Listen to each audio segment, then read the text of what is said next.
Selamat tengah hari. Kalau kamu ataupun ahli keluarga kamu pernah kena stroke muka ataupun Bell's palsy, ni ialah exercise untuk mata.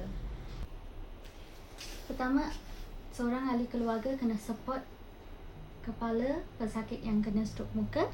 Selepas tu dengan tangan satu lagi, exercise mata ialah yang pertama, naikkan kening sampai nampak kulit kedut. Kira 1 sampai 5, 1, 2, 3, 4, 5. Lepas tu turun ke bawah sampai nampak mata tutup. Kira 5, 1 sampai 5.